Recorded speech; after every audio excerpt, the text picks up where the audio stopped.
د هیله میډیا درنو لیدونکو سلام پام کړی د نن خبري ټولګې ته جنرال موبین وایي زما د یوې دقیقې زندان ځواب ټول شیخان نشي ورکولی. ټولنیز فعال جنرال موبین خپل یو تازه غږیز پیغام کې د نوموړي د زنداني کېدو په اړه ویلي چې د هغه د یوې دقیقې زندان ځواب د حکومت ټول شیخان نشي ورکولی. موبین ویلي مظلوم یم او ظلم را سره شوی دی او د دې حق هم نه لرم چې ووایم ما سره ظلم شوی. موبین شکایت کوي چې سخت مایوسه دی او نه پوهیږي چې څه خیانت کړی دی. بلوچ بلتون پالو د بلوچستان پر خاران ښار بشپړه ولکه ټینګه کړه. راپورونه وایي چې بلوچ ازادي غوښتونکو د بلوچستان ایالت پر خاران ښار بشپړه ولکه ټینګه کړې ده. په خپرو شوو ویډیوګانو او انځورونو کې لیدل کېږي چې د پنجشنبې ورځې له غرمې وروسته لسګونه بلوچ ازادي غوښتونکو د خاران ښار بازار ته ننوتي او پر مهمو سیمو یې کنټرول ټینګ کړی دی. سرچینې وایي وسلوال د ښار په بازار او شاوخوا سیمو کې ښکاره حضور لري او خلک ورسره په ویاړ انځورونه اخلي. تر دې دمه د یادو نښتو او اوښتو تلفاتو او یا هم د مالي زیانونو په اړه رسمي معلومات نه دي خپاره شوي. مولوي کبیر وایي پرته له توپیره د هر چا ستونزې ته رسېدنه کوو. د کډوالو او بیرته راستنېدونکو چارو وزیر مولوي عبدالکبیر ویلي چې افغان حکومت خپلې چارې د شریعت په رڼا کې پر مخ وړي او له توپیر پرته د ټولو افغانانو ستونزو ته د رسېدنې هڅه کوي. د کډوالو او بیرته راستنېدونکو چارو وزارت د خبرپاڼې له مخې نوموړي دغه څرګندونې د کندوز ولایت د کلباد ولسوالۍ له علماو او قومي مخورو سره کتنه کړې او ویلي دي چې اسلامي نظام د ټولو ګډ کور دی. خبرپاڼه زیاتوي چې دې کتنه کې یادو قومي مشرانو د اسلامي امارت پر همکارۍ خوښي ښودلې او خپلې ستونزې او غوښتنې یې له مولوي عبدالکبیر سره شریکې کړي دي. د کډوالو چارو وزیر دغو قومي مخورو عالمانو ته د ستونزو د حل ډاډ ورکړی دی. شریف وایي افغان طالبان پاکستاني طالبانو سره همغږي او همکاره دي. د پاکستان لومړی وزیر شهباز شریف یو ځل بیا د افغان طالبانو او تحریک طالبان پاکستان ترمنځ د همغږۍ او ائتلاف په اړه اندېښنه څرګنده کړې ده. هغه ویلي چې د افغان طالبانو له لارې د پاکستاني طالبانو ملاتړ کیږي. د پاکستان لومړی وزیر شهباز شریف نن د جمعې په ورځ په اسلام آباد کې د دغه هیواد د دیني علماو سره په یوه غونډه کې ویل چې په هیواد کې د ترهګرۍ زوړ زخم بیا پرانیستل شوی او د پاکستان دښمنان د افغان طالبانو له لارې د ټي ټي پي سره مرسته کوي. د پاکستان د لومړي وزیر په وینا د افغان طالبانو غړي په مستقیمو خبرو اترو کې د ټي ټي پي سره هر اړیکه ردوي خو اسلام آباد قوي او مستند شواهد لري چې د پاکستان دښمنانو له خوا د افغان خاورې له لارې دې ډلې ته مختلفې سرچینې او اسانتیاوې برابرېږي. شهباز شریف د تحریک طالبان پاکستان او افغان طالبانو ترمنځ اتحاد د اوسني وضعیت د اندېښنې وړ وباله او ټینګار وکړ چې د پاکستان حکومت به دا ځل د وسلوالو سره مقابله وکړي ځکه چې دوی په 2018 کې مات کړي وو. افغان حکومت بیا تل دا ډول راپورونه ردوي.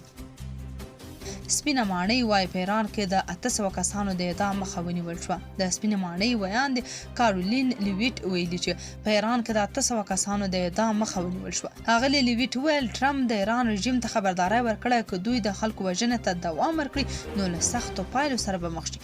د نوموړي په وینا ټرمپ او د هغه ټیم هر څه له نږدې څاري او ټول انتخابونه لا هم د میز په سر دي. افغان 19 کلنې لوبډلې سویلي افریقا ته ماتې ورکړه. د 2016 کال د 19 کلنو لوبغاړو د کرکټ یو ورځنۍ لوب په نړیوال جام سیالیو کې افغانستان په خپله لومړۍ لوبه کې جنوبي افریقا ته په 28 منډو ماتې ورکړه. افغان زلمټو د جنوبي افریقا لوبغاړي پرې نه ښودل چې د دوی له لوري ورته ټاکلی 280 منډې هدف پوره کړي او د دې لوبډلې ټول لوبغاړي په 40 اورو کې په 238 منډو وسوځول. دا د کم عمره ځوانانو په روان جام سیالۍ کې د افغانستان لومړی بری شو او یو ښه پیل بلل کېدای شي چې په راتلونکو لوبو کې د لوبغاړو مورال ورسره لوړیږي. امریکا وايي د زړورو ایرانیانو ترڅنګ ولاړو ملګرو ملتونو کې د امریکا استازي مایک ویلز ویلي چې د امریکا متحده ایالات د ایران د زړورو خلکو ترڅنګ ولاړ دي.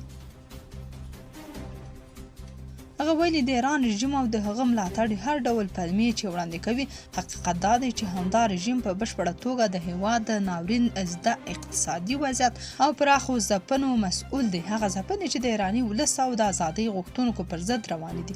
ولس زیاته کړې چې د امریکا ولسمشر ډونالډ ټرمپ یوازې د خبرو سړی نه دی بلکې د عمل سړی هم دی. د هغه په وینا ښاغلی ټرمپ د عمل انسان دی نه یوازې د ویناو. ایرانیان ادعا کوي چې د مړو ورسپارلو ته چارواکي ترې پیسې غواړي. د ایران په لاریونونو کې د یو شمېر وژل شوو کسانو کورنیو له BBC سره په خبرو کې ادعا کړې چې ځینې چارواکي دوی ته د مړو د سپارلو په بدل کې زیات اندازه پیسې غواړي. څو سرچینو ادعا کړې چې دغه مړي په یخچالونو او روغتونونو کې ساتل کیږي او امنیتي ځواکونه یې تر هغې کورنیو او خپلوانو ته نه سپاري چې پیسې نه وي ورکړي.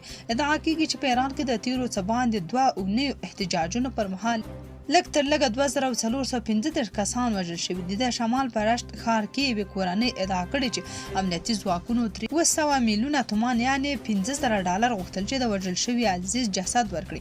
د دوی د ادعا له مخې د دوی د کورنۍ د وغړي مړی د نږدې 80 نورو لارون کوونکو له جسدونو سره د پورسینا روغتون په یخچال کې ساتل کیږي. بل خوا بیا په تهران کې یو بلې کورنۍ هم ورته ادعا کړې او ویلي دي د جسد د ورسپارلو په بدل کې ورنه $1 میلیارډ یعنې $20,000 غوښتل شوي دي. دې کورنۍ په ادعا کې ویلي چې د دومره ډیرو پیسو د ورکړې وس یې نه درلود او دا چې د زوی د مړي له ترلاسه کولو پرته ستانه شوي دي. پوتین وايي مسکو چمتو دی چې د ایران په تړاو د منځګړیتوب رول ولوبوي. د روسیې ولسمشر ولادیمیر پوتین د اسرائیل له لومړي وزیر بنیامین نتنیاهو سره په ټلیفوني خبرو کې ویلي چې مسکو چمتو دی چې د ایران په تړاو د منځګړیتوب رول ولوبوي. د کرملین ماڼۍ د خبرپاڼې له مخې دا ټلیفوني خبرې نن د جمعې په ورځ ترسره شوې او د ایران او منځني ختیځ وروستیو بدلونونه پکې اساسي موضوعات وو. د اعلامیې له مخې ولادیمیر پوتین په دې مکالمه کې بنیامین نتنیاهو ته ډاډ ورکړی چې روسیا د ایران اړوند مسایلو کې د سیاسي حل لارو د موندلو لپاره د منځګړیتوب لپاره چمتو ده او کولی شي د ښکېلو لورو ترمنځ د خبرو اترو اسانتیاوې برابرې کړي. د روسیې ولسمشر همداراز ویلي چې مسکو د هغو سیاسي او ډیپلوماټیکو هڅو ملاتړ کوي چې موخه په سیمه کې د ثبات او امنیت ټینګښت دی. هغه ټینګار کړی چې د خبرو او تفاهم له لارې د کړکېچونو هواری د شخړو د پراخېدو د مخنیوي تر ټولو اغېزمنه لاره ده. اڅکزی په رسمي ډول د پاکستان حکومت د اپوزیسیون مشر وټاکل شو. د پاکستان د ملي اسمبلۍ مشر آیا صادق نن جمعه د یوې خبرپاڼې په خپرولو سره ویلي چې د پښتونخوا د ملي عوامي ګوند مشر محمود خان اڅکزی د دغه هیواد د حکومت اپوزیسیون مشر په توګه ټاکل شوی. د خبرپاڼې له مخې د ملي اسمبلۍ د کاري اصولو پر بنسټ دغه ټاکنه به د 2016 کال د جنورۍ له 14 نیټې نافذه وي. د اپوزیسیون د مشر څوکۍ وروسته له هغې تشه شوې وه چې عمر ایوب خان د مې د 9 نیټې قضیې له امله له دندې ګوښه کړی شو. محمود خان اڅکزی د پاکستان پخواني لومړي وزیر عمران خان د ګوند تحریک انصاف له لوري د اپوزیسیون مشرۍ ته نومان شوی و. د تحریک انصاف ګوند ځینو غړو د دغې پریکړې هرکلی کړی او ټینګار کړی چې اڅکزی باید د راتلونکو پړاوونو د بشپړولو لپاره په زندان کې له عمران خان سره وګوري.